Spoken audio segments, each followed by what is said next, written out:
discussing chapters 2 and 3 in The Gap and the Gain, and I'm loving the book. I hope you guys are enjoying it as much Love as it, love it, love it. Love this book. I actually really do. I really do. apparently I have a lap child too. Right. This is her new thing. Oh yeah, my lap child is immersed in pillows. Well, this is her new thing. Like 12 times a day, she jumps in my lap. I need some pets right now, Mom. Yes. So anyway, all right, right into it. So chapter 2 was about being self-determined, and they talked a lot about in the chapter, oh, why is the baby leaving? Her contract says 5 minutes and that's it.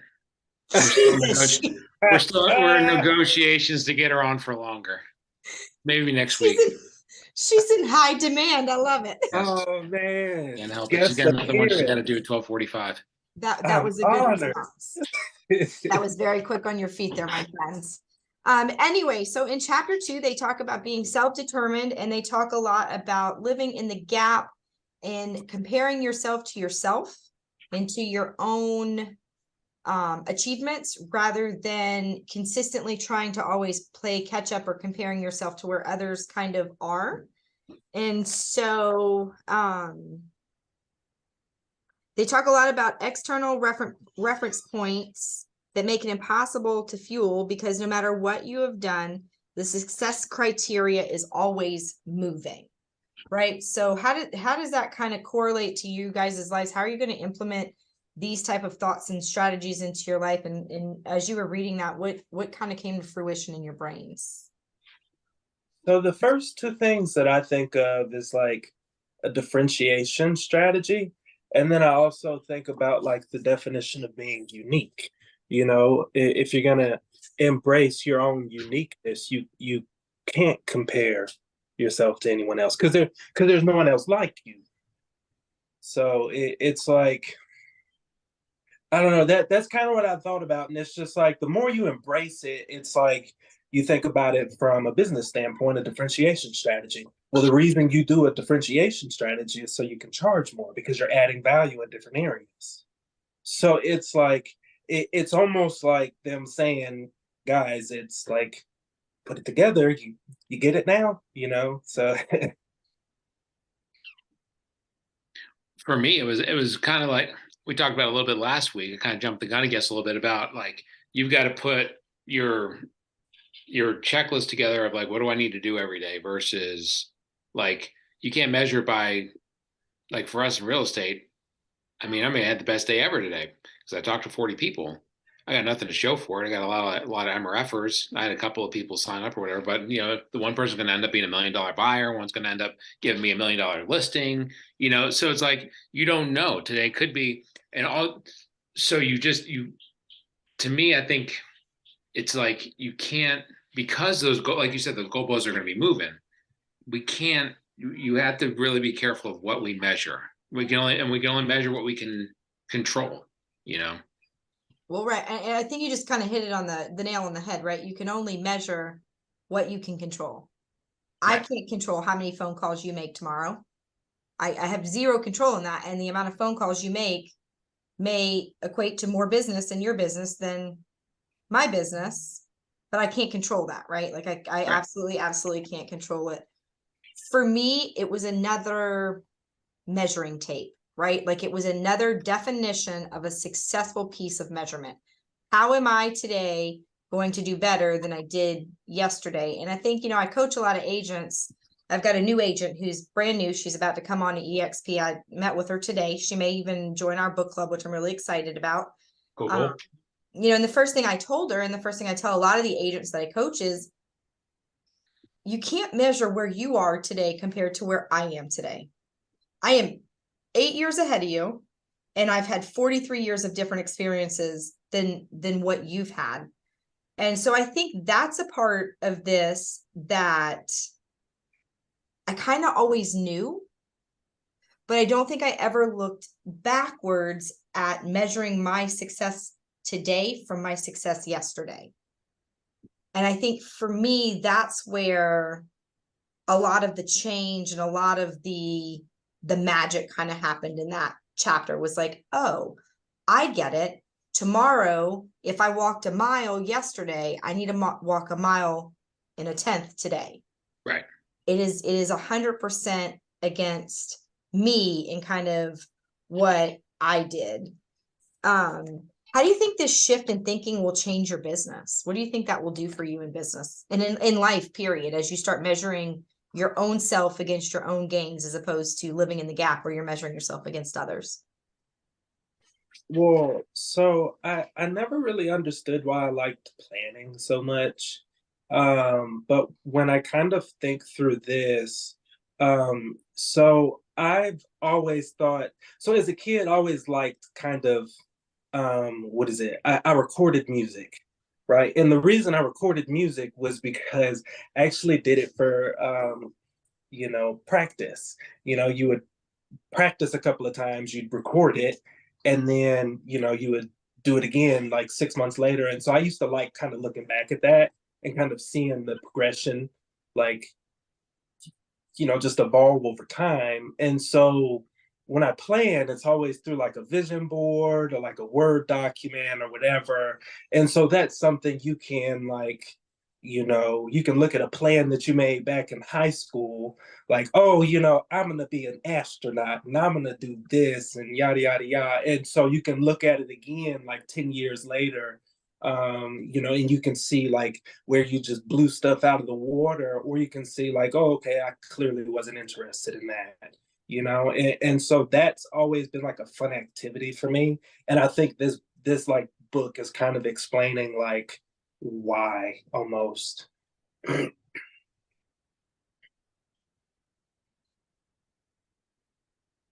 Well, if we could hear you, that would be amazing. Sorry, I had to mute you because there was all kinds of the diva. I guess it was kind of a rough going on in the other podcast, so she was screaming and everything.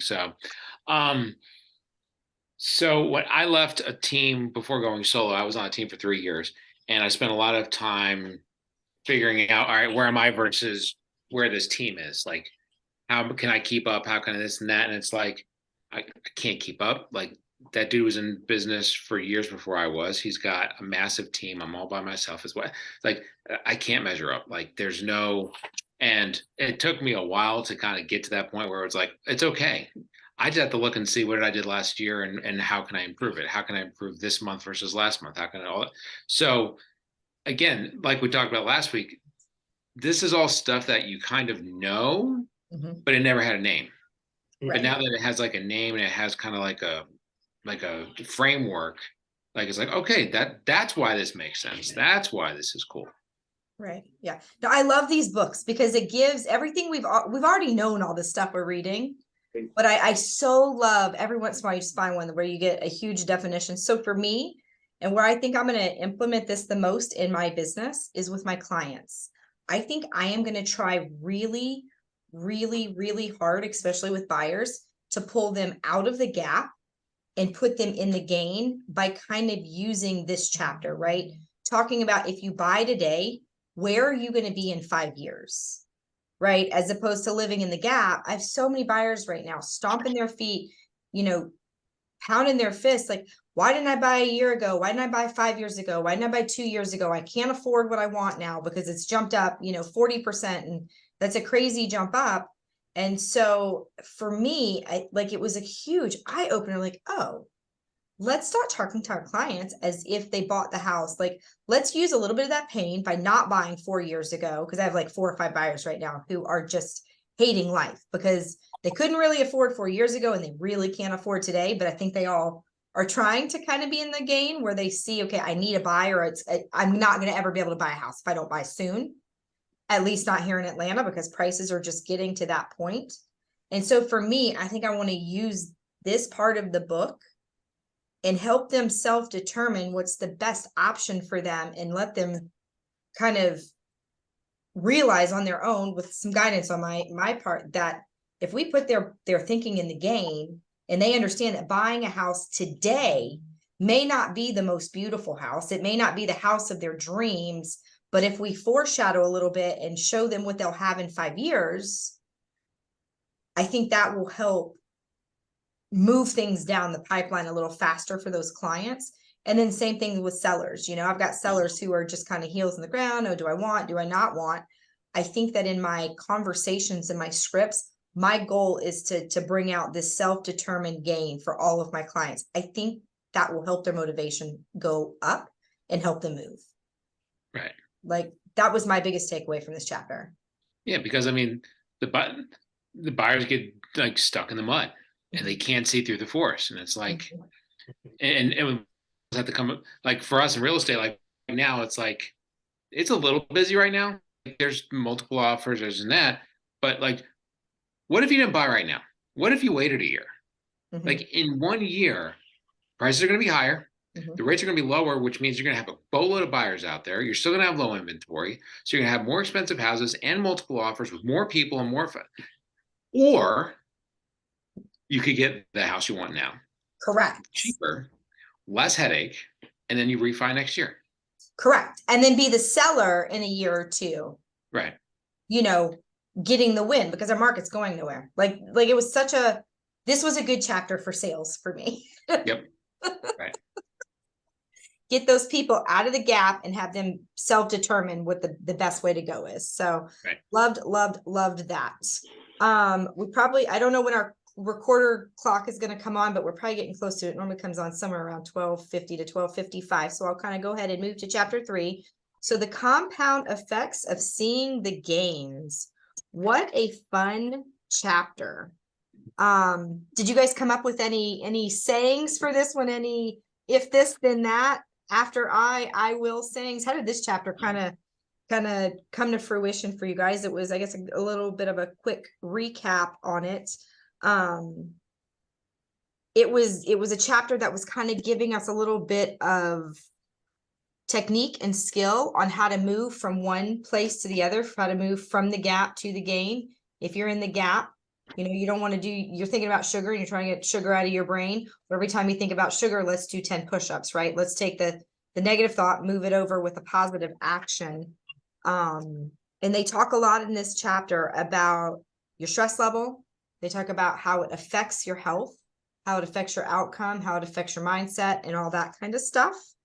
So, what rules did you guys implement in your own strategies in your own lives after reading this chapter?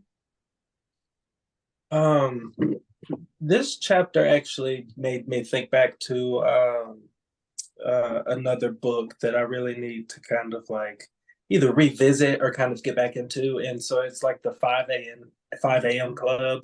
And it's like, you know, they don't necessarily talk about like, you know, you have to get up at 5 a.m. It's more about like the things that you do at that first portion of your day. And exercise is one of those. It's like, it doesn't have to be a long thing to exercise, just a little bit of exercise. And it's just like going through this chapter. It's like, oh my goodness, like all of this stuff is just linked to, you know, I'm not doing as much exercise as I used to. Like I, you know, would wake up every morning and do it for like 10 minutes. And it's just like, you know, it reduced those stress levels. It would, you know, so it just made me kind of think of like, you know, kind of getting back into that. What this chapter for me did was when it talks about the compounding effect, how many of us know, and I'm not going to say anything because I don't want any of my people seeing this on YouTube saying they're talking about me or he's talking about me. How many people know negative people who just, they can't get out of their own way? Everything in their life's a complete train wreck. It's like, and it's just, it's a self-perpetuating or self-reinforcing, just like train wreck over and over and over and over and over again. And it's like, whereas I always try to, and my wife we always try to see the positive in things. I always try and build. And it's like, yeah, even though that was a complete train wreck, there are things to learn from the train wreck. You know, it's like, well, how can we build on that? And like, I always, and for me, like New Year's resolution time, like when you see people on Facebook talk about, oh man, that year completely sucked. I'm so looking forward to next year. The same people who said that year completely sucked say that year completely sucked every single year. And it's like, they can't get it because I did this wrong. So I led to this wrong, and they never pull themselves out of it. So to me, that was the thing that screamed to me through that whole chapter was that that the compounding effect of, good or bad. Correct. He talks about placing a new habit behind an old plan. Right. Right. That way you can, okay, great. I did this, and then here's my next, here's my next application or implementation.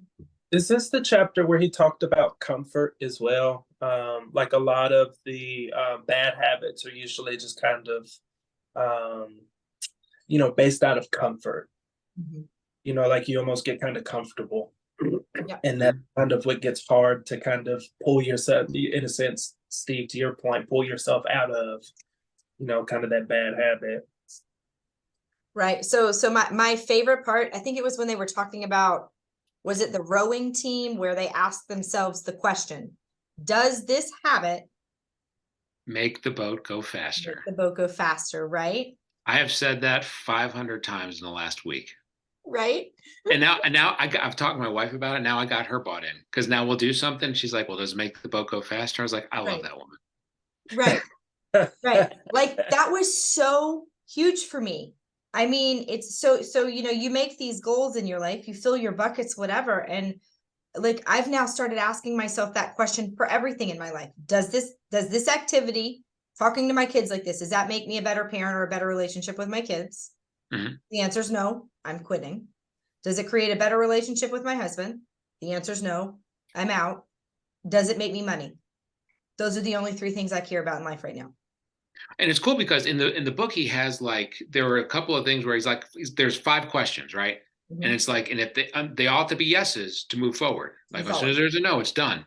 And I almost need to look it up online to see is there a thing written out of those 5 questions.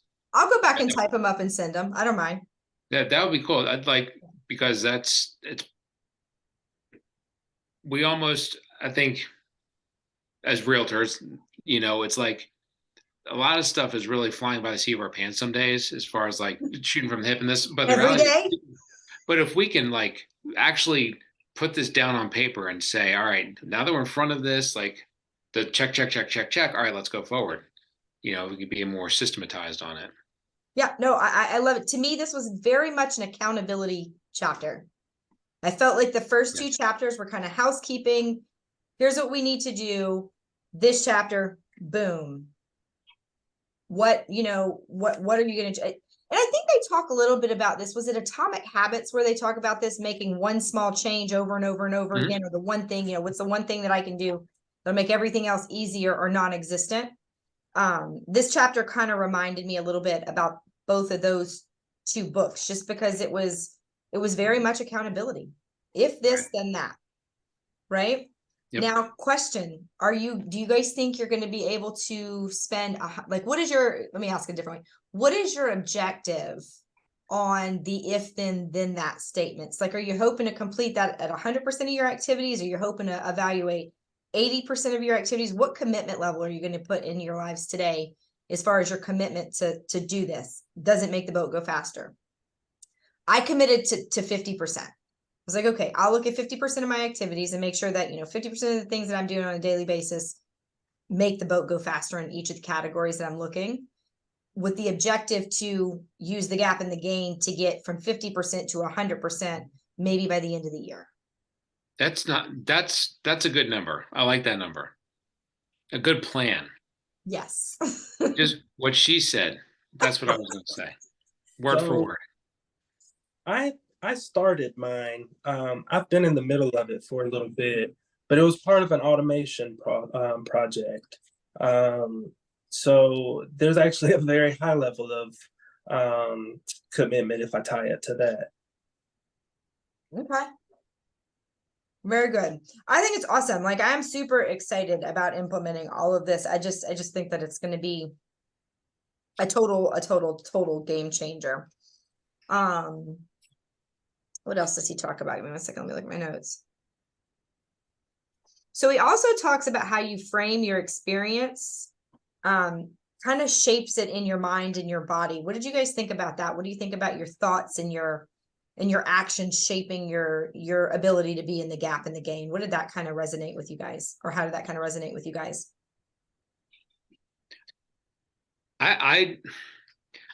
I think that there is a physiological thing to it. I mean, and I think that that goes back to that, you see so many books where guys are talking about, or like podcasts are talking about the importance of doing exercise before, like at the beginning of the day. Mhm. Like if you go out and do, like, even if it's a 45-minute walk or 30-minute walk at the beginning of the day, it just gets everything going. It gets the machine going, whatever, which is a physical thing, but also it's a physiological thing or a psychological thing of, all right, that's one thing that you've conquered already in the day. And so it's, it, neither one of those things helped me make a phone call. You know what I mean? Or got me, but it gets you in the position to make a phone call. It gets you in the position to actually go tackle the day, or as opposed, or you could sleep in, and then have like a bowl of Cocoa Krispies for breakfast or something, and start the day that way.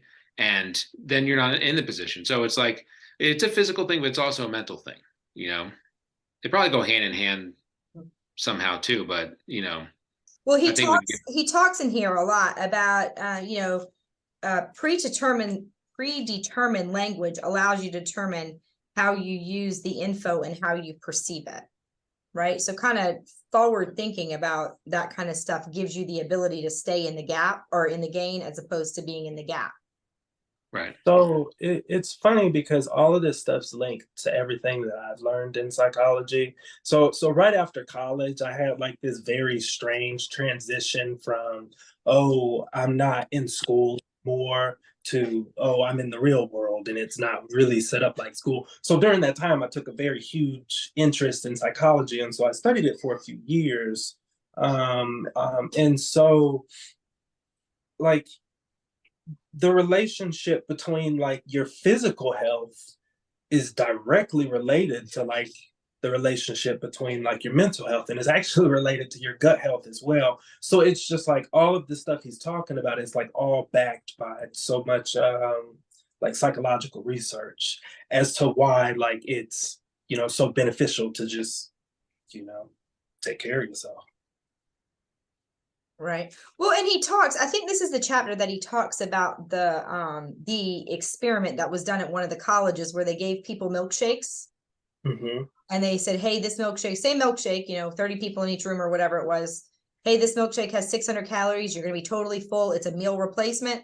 Hey, this milkshake is more of a health thing. It's like a little snack. It's 100. And they, so your brain will, in my opinion, will always outweigh everything. So I think having that language, having these systems in place that he talks about in this chapter, making sure that, if you do this, then you're going to do that. And those things being in place, one will make you successful, right? Because you've thought about it on the front end. Whenever I coach an agent, right? One of the things we talk about is having things in place that make each situation easier. One of them, a parent with kids, how do you navigate children and working from home? Well, you have a system in place. You tell the child, listen, if you need me, come to my desk, tell me that you need me. I'm going to look at whatever's on hand and in front of me, and I'm going to give you a timer. I'm going to set that timer. You're going to know when that timer goes off, and then we're going to sit down and deal with whatever that problem is, or whatever that homework is, or whatever that question is, or whatever that story is you need to tell me. Right. But I have pre-existing language in my arsenal. That way, when my kids need me, I don't move into the gap and have them move into the gap by half-ass listening and, still trying to type and work. And then they're in the gap because now I'm half-ass listening. I'm not really paying attention. And then it was a wasted 30 minutes because I got no work done and I didn't hear the story either. Right. And I think that having some of that in place helps you to stay there and helps you measure that you're staying there, right? Did I follow my system? Did I do that the way I was supposed to do it? And I think it helps you stay healthier. I wish that worked on dogs. Give me 5 minutes. Here's your timer. Don't jump on my lap and lick me in the face. Right. Totally. Totally. The other thing is, I mean, you hear, so many people say, and it's not just like, but this book kind of parallels like what we watch on TV and like it's like all the crap. Like if we spend half hour on Facebook at night fighting with people about political, or we could like read a book on business building or something, or at the end of the day, or something about faith building or whatever. It's like, right. like what you put in I mean, that's what drives who you are. Like you said, is it a 600 calorie milkshake or is it a health milkshake? Right. It's crazy your brain's that powerful. Like I truly believe that it's, it's So I it's think the predeterminer of health. I think that exact example can be used in the argument towards what is it? The like regulations that go around marketing as to what you can put on the food in the grocery stores. Because like all natural, I don't think has as large of a what is it? Like regulation on who can and can't say it. Whereas organic may have a much more stringent one. But then it's just like, it, there's so much power just in this research by feeling better about, okay, this says organic and this says on, well, one of these may be better for me, and so you're going to think about it, and just that change is that much more going to lead towards it. But it's just like, imagine if you're telling them, oh, this is organic, and you're feeding them crap. It's right there. Sure, they feel a little better about it, but what is that really doing to their body? Right. So my favorite part of the chapter, Mazzy, come here. Mazzy, give me 1 second.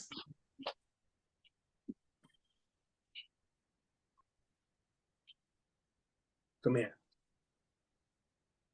Sorry, we were saying hello to somebody walking by. Apparently, my office door is open, so they can get into the big part of the office. My favorite part of the book was the very end, and he says, "Have these systems in place, right? If this, then that. Here's how I'm going to stay in the gap in the gain and stay out of the gap."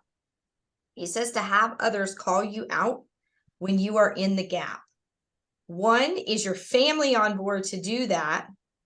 And 2, more importantly, do you guys think you're committed enough to do that? And if so, what is that going to do to your daily activity? I don't think my family would call me out. Like, I'll be totally honest. I think they would say they would. Yeah. My husband's too nice. So I kind of agree with that a little bit. Lexi's a little on the nice side. She will call me out if she needs to, but she'll probably let it slide a little bit. Plus, she works during the day and I'm here, so she doesn't even see me half the time. Right. So Riley, surprisingly enough, is an accountability partner, whether I like it or not. Because he's actually a little more behaved, the more structured my day is. If I'm just laying around in bed and not really doing anything, oh, he's gonna bug the mess out of me. So it's like that's one accountability I can at least count on. And then plus, I mean, if I'm not doing anything long enough, Laura's probably gonna call me like, dude, where you been? So I definitely believe in having like some kind of system where people just aren't going to let you fail. Just surround yourself with people that truly believe in you.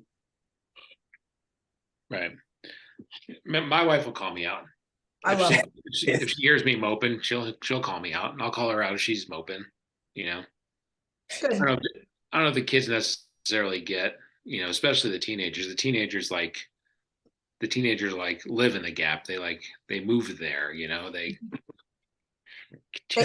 They packed a bag. They hitched the train. It's not Hogwarts. It's the gap. Yeah, they're at the gap. just fine. Whatever. They'll be back. Mm-hmm. But I mean, and I think we got to call ourselves out too. And I think that's that's the big thing for me is and the thing that I'm always like, will make the boat go faster. Like that's just running in the back of my head all day. Like that's if I take anything away from this book, that's probably going to be, does it make the boat go faster? Just whittle it down to, doesn't have to be fancy scientific, big brain, whatever. It's like, does it make the boat go faster or not? Yeah, just keep it simple. Keep it simple. Just kiss it and keep it simple, stupid. That's right. Yes. I'm gonna write a sticky note. Does it make the boat go faster? Just have it right there. Make the boat go faster. I'm gonna get everybody a mug that says "Badass Book Club." Does it make the boat go faster? Right. You and your mugs, I like it. I'm so excited about the mug. Like I'm really excited about the mug. Awesome. I'm we stoked.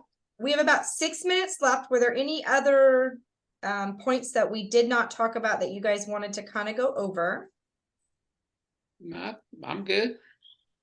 Awesome. I think we're getting to the next part, right? Yes, get into the game.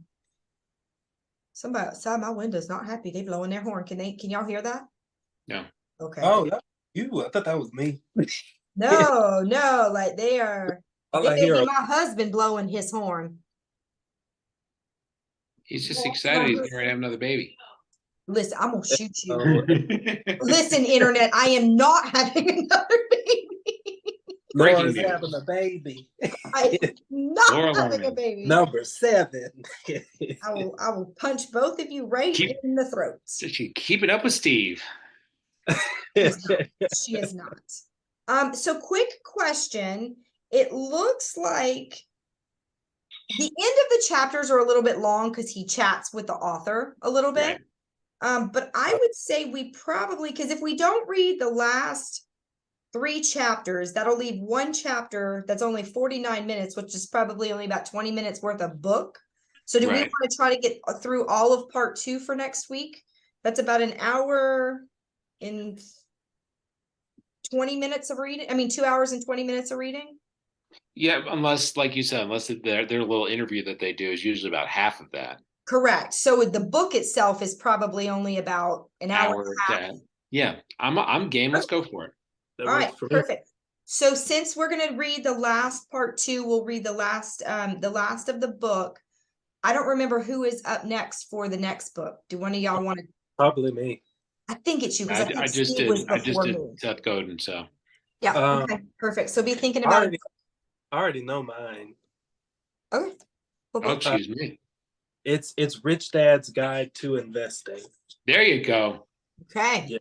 Let's do it. We got in the game, and now we're gonna gain some gains. You mean I'll Rich Dad's Guide to Investing, yeah. baby? There he is. I love it.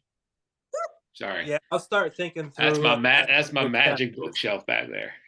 The chapters. You will like go. every book.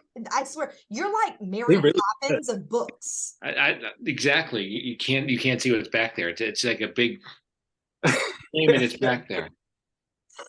I love it. I love it. I love it. Yes. No, that is perfect.